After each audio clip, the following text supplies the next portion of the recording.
In the aftermath of the Russian Civil War, Grigory Semoynov and his Cossack cavalrymen took over the territory east of Lake Baikal. His state has taken the form of a lawless and criminal clique of Cossacks and Buryat bandits. And for now it has worked, but as our neighbors are growing stronger and more stable, we need to commit towards nation building. But Semoynov was too late. People were tired of his lawless state, and soon enough an assembly gathered in Chita, leading to a bloodless coup ending his statocracy. Finally the banditry will end, and Semoynov, the man behind it all, will be put on trial. And for his crimes against humanity he will be sentenced to death, and complete restart is needed. The provisional Baikal government is now in power, and its ultimate goal is to transform our state into a democracy. But before that can turn into a reality, our country and army have to be fixed. Otherwise our neighbors, which have already started unifying Mongolia, will gobble us up. The Cossacks, men of Semoynov, and our army are rowdy and lazy men. While banditry is a massive problem ravaging even our cities, they do nothing to stop it. So they will be disciplined and finally put to work.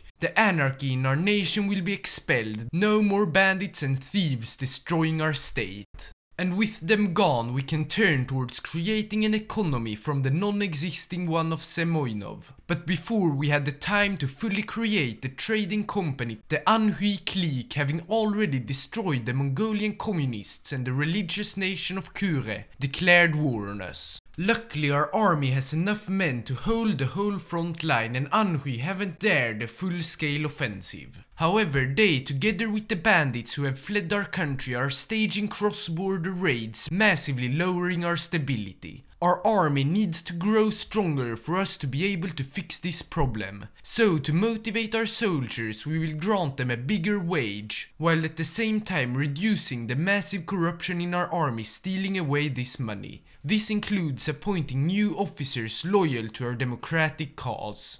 Now, about 3 months later, after Hoi4 had declared war, we saw no chance to launch an offensive to defeat them. However, this would change as the imperial authority, led by the brutal conqueror Ungern von Sternberg, declared war on Hoi4, spreading their forces thin. We began attacking Kure, but with no additional manpower or stockpiled guns. It was a costly battle with around 1,500 dead. But still, in the end, together with imperial help, we managed to capture the city. Surprisingly, the imperial authority must have completely destroyed the Hoi4 forces fighting, since once we captured the city, the Hoi4 government immediately surrendered to them, forcing us to retreat from Kure to not immediately face a new war. Sadly, the raids didn't stop, and our situation is even more critical than before, with the dangerous Sternberg on our border. The real battle for Mongolia now begins, and with our limited army our hope is stretched thin. Fortifications along a smaller, more retreated front might help, but what we really need is for the bandits to go away. So we will continue with our army reforms, unifying our army through one new melting pot of a language and creating district militias detached from our normal Cossacks, which will guard against the bandits.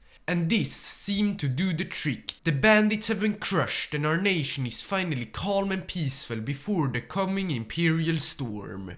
This gave the provisional government courage to start some reforms for our future democracy. Addressing the poverty, food supply will begin to be sent to the worst affected areas. And on the issue of minorities, we decided to grant them autonomy for the stability it will give. War against the imperial authority is now closer than ever, but surprisingly they are having some issues invading their other neighbor. So maybe if we claim all their land and start to justify war goal, we can force them to fight a two-front war. And soon enough we were actually ready. The Altaic People's Republic still holding on meant that the two-front war would be achieved. So we declared war, and with few imperial divisions on our border, we immediately started to expand along our whole front. The goal was to encircle the few divisions fighting against us, and we immediately saw success. An infantry militia was encircled against Lake Baikal. Meanwhile, in the south, we saw our first battle with Sternberg's forces ending in a stalemate. Despite this, we could continue down south and soon managed to encircle one of his cavalry divisions. Sadly, it had many tiles to flee, which it eventually managed to do. We also encircled Kure, but had trouble to capture the city due to supply issues. As we began to reorganize our offensive and move closer to our supply hubs, they managed to break the city out. And they would later retreat its garrison, allowing us to capture it. But before that, we encircled another cavalry division and slowly but surely wore it out. As it was on the brink of collapse, half of our troops began marching west towards the imperial capital. That, together with Altaic units moving east, led to Sternberg surrendering and fleeing into the countryside. This time we got to keep our territory, and Sternberg's land was split in the middle with the Altiatic People's Republic, our last enemy. We had lost many brave men in the war, but with these new territories we will be able to recruit more men. But not that many, and contrary to us, the Altatians have plenty to recruit. This means time isn't on our side, and we will immediately justify a war to start the final conflict. Additionally, we also expanded our conscription laws to try and at least fill our divisions with men. Still, our army seems ready. Having won their first major war, they are getting more and more adapted to the terrain of Siberia as well as the cold winter weather. With our whole army now on the Altaic border, and despite being outnumbered by 3 divisions, we declared war. Now, men all around the country are getting conscripted, and we might be able to match their numbers soon. But for now we will defend against their attacks and shorten the front as much as we can. In the north we captured their biggest salient that was unprotected, and in the south we just held on as well as our forces could against their attacks. After they failed to break through in about 2 weeks, they decided to reinforce the area with northern forces, leaving Mörön completely open. That's when we realized the perfect opportunity to encircle 2 divisions. With no one guarding their flank, our Cossacks could quickly ride around them, and while they tried to flee, it was too late. Having closed the encirclement, we began destroying the 2 divisions from all sides. Soon, Altaic reinforcements arrived to try and break them out, but it was too late. 10,000 of their men had been killed or captured, and even better, 20,000 new Cossack troops arrived from training on our side. They started to attack us again, but this will only result in them tiring themselves out. We've already shown that we are stronger, so let's end this war and unite Mongolia.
We've done it! Mongolia is united, and our now greater Mongolian state is ready for democracy. During the long war we put a lot of effort in our economy, our agriculture was modernized, industrialization was started, and our cities were upgraded. So not much was left to do before our first election. Education programs were started to teach our population and kids about the idea of democracy, and talks with Zlatorosia, our democratic neighbor, took place for tips on a smooth democratic transition. And so our first election is here. The liberal Sergei Tuskin against the conservative Piritrim Sorokin. Due to the support of the liberals in Harbin and the population seeing their wealth, Taskin won the election. In the coming years they will spread capitalism for all to raise the living standards of our people and reach the same success as Letorosia. But meanwhile our democracy has to be fully secured as well.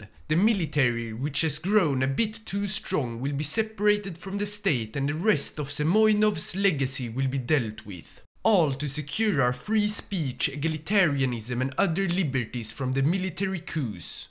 And after writing a new constitution, our democracy is now secured from the inside and we can look to create a foreign policy. The conservatives, which lost the election, want us to stay independent and neutral following the Swiss model, but our liberals in power seek closer relations with Letorosia for the ultimate goal of a Far Eastern Republic. And this is what went through. Our plans were prepared and we started negotiations with Harbin asking for their thoughts and ideas. After about a month of discussion, an agreement was reached. If we intervened in their war against the Siberian People's Labor Directorate and managed to capitulate them, we would join together in a union and declare the Far Eastern Republic, also renouncing the Zlatoroshan claims to the rest of Russia. So we declared war on Vlasov's nation. After a long war, his people were tired and a quick offensive to Novonikolayevsk would do the trick. Our Cossacks charged to the city and our infantry held back as many reinforcements as they could, and soon we had reached the open city, capturing Vlaslav and his ministers.